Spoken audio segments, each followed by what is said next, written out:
আমরা আছি করমজল সুন্দরবনে। এটা একটা ছোটখাটো চিড়িয়াখানার মতো। আমরা যারা সুন্দরবনে যথেষ্ট প্রাণী দেখতে না পারি, বাঘ বাঘ তো নেই, কুমির দেখলাম, বানর দেখলাম। এখানে একটা ছোটোখাটো ডাবের বাজার। ডাবটা দেখেন কীভাবে ডাবটা সুন্দরভাবে কাটতেছে, মনে হচ্ছে ডাবের উপর রাগ করছে বোতল। দেখেন যা,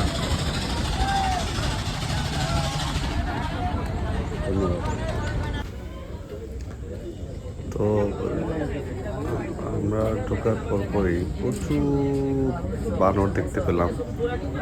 একটা পর্যায়ে ভেবেই বসেছিলাম যে এটা মনে হয় বানরের প্রয়োজন কেন্দ্র। যাই হোক, এই বানরগুলো যেখানে বসে আছে সেটা হচ্ছে সুন্দরবনের ম্যাপ।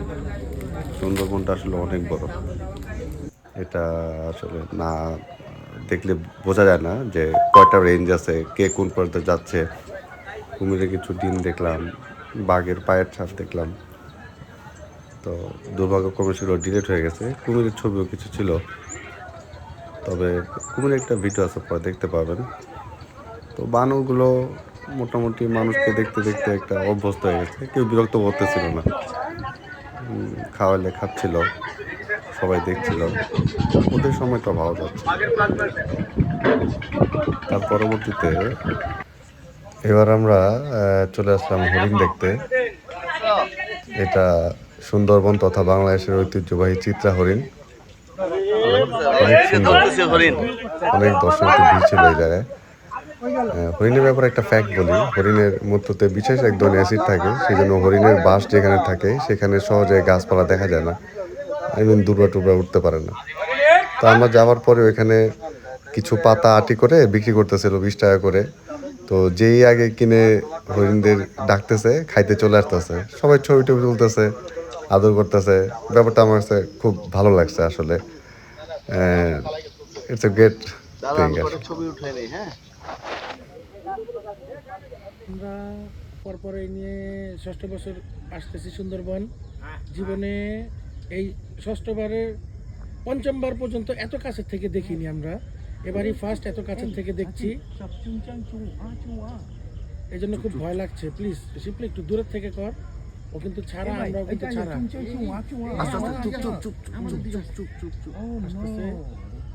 সবাই একটু সতর্ক থেকো, কারণ এভাবে ওপেনলি থাকাটা ঠিক না। ও কিন্তু হঠাৎ করে লাফ দিবে। ওরে কত বড় লেজ! This is the actual view of Sundarban. এটা ভাটা আছে, সেই জন্য দেখেন পানি একবারে নিচে নেমে আসে। এটা যখন জোয়ার হয় তখন পানিটা অনেক এই ডাঙায় চলে আসে, এই যে শুকনো এই পর্যন্ত। আর এটা হচ্ছে আমরা এই নৌকাগুলো দেখেন, এগুলো অবৈধভাবে কাঁকড়া শিকার করে, সেই জন্য এগুলোকে আটক করা হয়েছে। তো এইভাবে পড়ে আছে, ওরা আর ছাড়াইতেও আসে নাই। আমাদের যেরকম থানায় একটা অবৈধ গাড়ি থাকলে আর কি রাখে না, সেরকম আর কি। ধন্যবাদ। আসসালামু আলাইকুম। কিছুদিন আগে কটকায় যে বাঘ দেখা গিয়েছিল ফুড ট্রেলে, স্বাধীনতার পরে বলে কেউ কখনো দেখেনি, ওই ফুড ট্রেল দিয়ে আমরা যাচ্ছি। সবাই আমাদের জন্য দোয়া করবেন যাতে এরকম কোনো কিছুর সম্মুখীন আমরা না হই।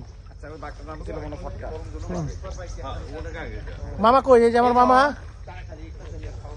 টিপু ভাই, আসসালামু আলাইকুম। এই যে জনি, সবাই যাচ্ছি, বুঝে সবাই আসতেছে।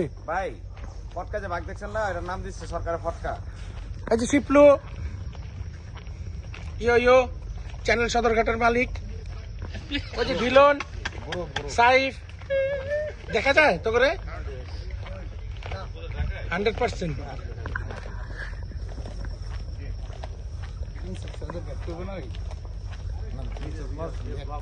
আমার শিপলু দি ভাই ভাই লাগছে। যাই হোক, সবার কাছে আমাদের জন্য দোয়ার দরখাস্ত রইল। করমজল পর্ব শেষ করে আবার শিপে উঠলাম খুলনার উদ্দেশ্যে। সুন্দরবনে কুমির দেখা যাচ্ছে, হাড় করে আছে মূর্তির মতো। ধানবাদ চলছে, গ্রেট টু সি।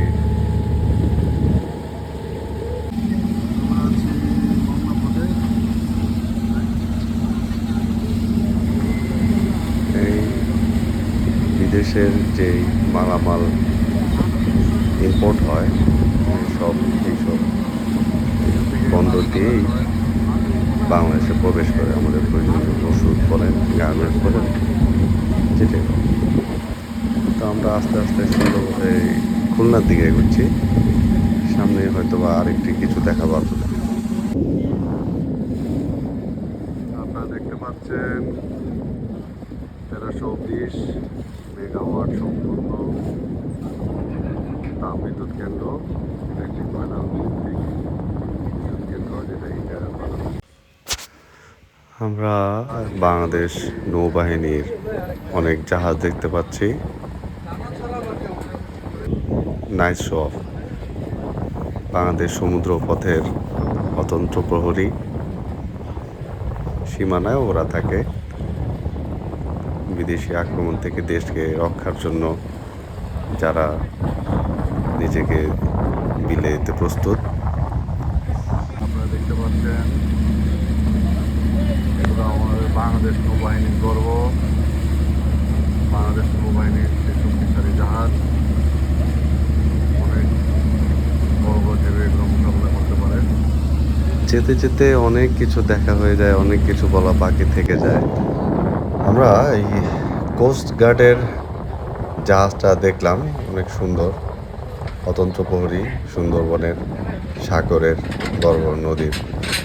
তো আমরা অলমোস্ট পৌঁছে গেছি খুলনা বন্দরে। ধন্যবাদ।